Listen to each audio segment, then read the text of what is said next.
China is putting Putin firmly in his place, while Russian propaganda crawls on its knees before Beijing. The Red Dragon strikes from behind, while Solovyov dreams of a military alliance with the Celestial Empire, and Simonyan teaches children Chinese, calling Xi Jinping the new ruler of the world. China has firmly demanded that the Kremlin stop the war. This statement shocked everyone at the UN meeting. Moreover, Beijing ordered that territorial integrity be respected. Watch right now to see how Moscow's wet dreams crashed against Chinese reality. Hello, this is the channel Ukraine Today. Andrei Silakov with the latest news. An unexpected and extremely painful blow to the Kremlin's myths came from where the bunker leader least expected it. At the UN Security Council meeting, China's representative Sun Lei strongly demanded that Russia immediately cease fire and sit down at the negotiating table. But most importantly, the diplomat firmly emphasized that the conflict must be resolved exclusively on the basis of the UN Charter. Translated from diplomatic language to plain speech, this means the unconditional respect for Ukraine's territorial integrity. We also strongly urge that this conflict be brought to an end as soon as possible. We strongly urge Russia and Ukraine to resume negotiations. Both sides must demonstrate genuine political will to eliminate the root causes of this conflict, but only through full and unconditional adherence to the principles of the UN Charter. This is necessary to achieve a final, real, and comprehensive ceasefire. This speech from our Chinese comrades completely shatters the wishful fantasies of Russian top propagandists. Just the other day, Vladimir Solovyov was hysterically fantasizing on air about creating a new axis of evil: Beijing, Pyongyang, Moscow, Minsk. The Kremlin's mouthpiece was seriously begging China to become a rear base for Russia, to send its air defense units, and to enter into a direct war against the West. Take a look at this circus. This is how we'll go. North Korea, China, Russia, Belarus, and then whoever else wants to join. And he declares that every square meter is sacred.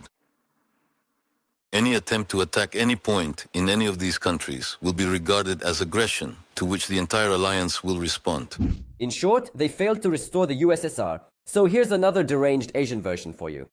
Well, as for the Federation's brightest propagandist supposedly being either drunk or on something, there's no need to even say it, it's already obvious to everyone. On top of that, in Beijing itself, Solovyov's wishes provoke nothing but disgust.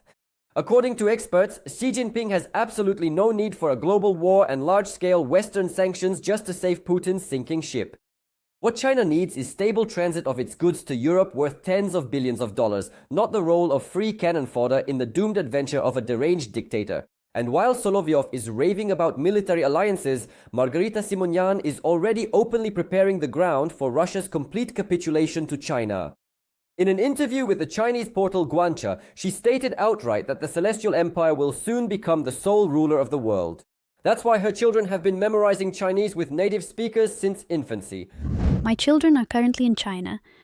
It's not the first, second, or even third time that they are discovering this country for themselves, with its amazing people, beautiful nature, diverse climate, sensible system of government, and ancient culture. Simonyan gushes with puppy-like enthusiasm about China's sensible system of government and proudly notes that her children look Armenian but speak Chinese without an accent. This is no longer just standard flattery, it's almost like a public confession. The so-called Putin elite seems more than willing, even happy, to become vassals of Beijing, preparing if necessary to serve a new master. This enriches them. I envy them for being able to speak Chinese and understand this culture not from the outside, as I do, but from within, like native speakers. What's funny is that my children look Armenian, but they speak Chinese without an accent, because they've been learning it from native speakers since infancy. Moreover, while Moscow dreams of support from the Celestial Empire, Beijing itself is already starting to publicly and nervously distance itself from any ties with Putin's army. As soon as NATO Secretary General Mark Rutte stated that the alliance is recording China's assistance in circumventing sanctions, Chinese Foreign Ministry spokesperson Lin Jian immediately backtracked. He categorically denied supplying weapons to Russia and called the alliance's accusations false. This was stated by Chinese Foreign Ministry representative Lin Jian, according to Clash Report. We have not supplied a single unit of lethal weaponry to either side of the conflict, and have exercised strict control over dual-use goods. It's time for NATO to reconsider its false perception of China, he stated. Amid the European Union's preparations for new tough sanctions against Chinese companies, Beijing is demonstratively washing its hands of the situation. For Xi Jinping, saving his own economy has turned out to be far more important than sponsoring Putin's failed war, and toxic Russia is becoming increasingly isolated. And while the Kremlin stubbornly lies about an equal partnership, Russia is rapidly turning into a powerless colony of China. Formal cooperation has turned into Moscow's total dependence on Beijing's will through onerous resources and contracts. In the Chinese information space, they are already openly discussing the future of Russian territories and scenarios for dividing the Russian Federation after the inevitable collapse of the dictator. What they are actually already calculating in Beijing behind the back of the nullified Putin, watch in our report. China is devouring Russia.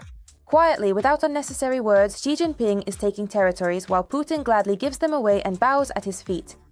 Beijing is turning the Far East and Siberia into a raw materials appendage with long-term Chinese contracts. A vivid example is the Zashulanskoye coal deposit in Transbaikalia, which is being developed jointly by Russian and Chinese companies. The project is designed for centuries of extraction, and the Russian side is also generously handing out tax breaks. In fact, this looks like a long-term lease of the region in exchange for investment, with Beijing becoming the main beneficiary. Starting from 2027, they plan to send about 5 million tons of coal to China from here every year. That's hundreds of trucks every day. New routes are being laid literally through forests, near mineral water sources, and protected natural areas. Ecology, it seems, is a secondary detail in this scheme, simply left out of the business plan. Alongside resources, China is actively entering the regions through people and business. In the Baikal region, tourist infrastructure catering to Chinese visitors is growing. Investors are buying up land and building hotels, pushing out local entrepreneurs. According to various estimates, there may already be up to 2 million Chinese citizens in the Far East. Against this backdrop, it looks less and less like a partnership and more like a gradual economic reprogramming of the region to suit Beijing's interests. And while Russia is gradually turning into a resource periphery for China, even harsher scenarios are emerging in the Chinese information space.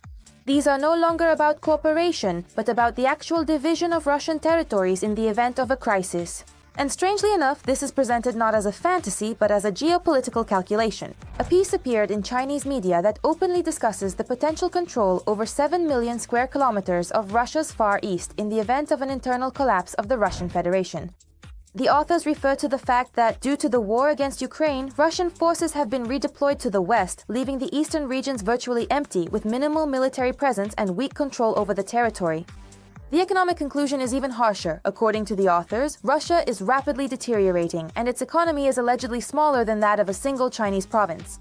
And here, cold logic comes into play. If the center of the Russian Federation weakens, the Far East with its resources should not go to waste. At the same time, the authors cautiously warn Beijing against direct military expansion, hinting at a scenario of international isolation similar to the situation surrounding Crimea. Instead, another approach is proposed, a soft absorption through investments, long-term contracts, and support for friendly forces in the region, which formally retain their independence but in reality become dependent on China. Essentially, the main idea expressed in the text is that Russia no longer appears capable of fully controlling its own eastern territories, and China, taking advantage of the moment, can gradually fill this power vacuum. And even if all this is presented as analysis, the very appearance of such scenarios in the public sphere looks like a signal. Beijing is already thinking in terms of the post-Russia era. The collapse of Russia is no joke. Only through careful preparation can one move forward calmly. And perhaps the Celestial Empire will not wait for the collapse of the Russian Federation, but will start speaking the language of force. China is building a gigantic military megacomplex in the desert, so massive that Western analysts are already openly saying they've never seen anything like it before. We are talking about a new strategic zone near the intercontinental nuclear missile silos, where, according to Reuters, more than 80 launch pads, a bunker, a railway junction, airfields, and command centers are being built. Essentially, a fully fledged military fortress of the future. Particular concern is caused by 3 gigantic octagonal complexes surrounded by fortifications and protected infrastructure. Experts suggest that these may house electronic warfare systems, command centers, or elements of nuclear infrastructure, including the preparation and deployment of mobile missile systems. But the key detail is that no one knows for sure what exactly is inside. And it is precisely this uncertainty that frightens analysts the most. In fact, this is an unprecedented expansion of China's nuclear architecture amid escalating tensions with the United States, especially around Taiwan. What is emerging in the desert is not just a military base, but a new level of strategic reality, where Beijing is demonstrating its readiness to play the long game. And while the world tries to comprehend the scale of what it has seen, experts admit they have never recorded this level of military construction in the era of nuclear states. For Putin, this is a real geopolitical cold shower. Russia is looking less and less like an independent center of power and more like a resource periphery in China's orbit. The Celestial Empire is not acting abruptly. For now. But it seems that Putin may live to see the day when Xi Jinping takes what he wants quickly and without warning. And while Kremlin mouthpieces have spent years lying about the West's fatigue, Washington is delivering a crushing blow to Putin's main illusions. People from Trump's inner circle are increasingly openly acknowledging the successes of the Ukrainian armed forces and the inevitable collapse of the Kremlin. In Moscow, they are beginning to realize with horror America has finally come to believe in Ukraine's victory. How the White House is burying the Kremlin's hopes, watch right now in our report. In Washington, they are taking an increasingly decisive stand on the side of Ukraine.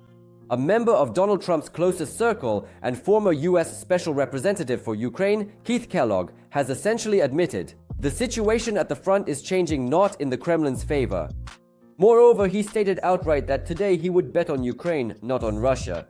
And for Moscow, this sounds far more dangerous than another package of military aid. After all, we're not talking about a Ukrainian or European politician, but about someone who understands the mood in Trump's camp very well. According to Kellogg, for the first time since 2023, Ukraine is beginning to seize the initiative and gain an advantage over Russian forces. And the key role in this is played not only by events at the front, but also by Ukrainian long-range strikes on Russian territory, which are increasingly hitting the occupiers' military infrastructure and logistics. And this is where things get really interesting. Kellogg reminded us of one particular trait of Donald Trump, which the Kremlin knows very well but prefers not to recall. According to him, Trump likes winners, which means that the more successes Ukraine demonstrates, the harder it will be for anyone in the White House to persuade the US president to view the situation through Moscow's eyes. Moreover, Kellogg essentially delivered a public rebuke to those who offered simplistic recipes for peace. He harshly criticized the approach of those who tried to view the war as a business deal or a real estate transaction.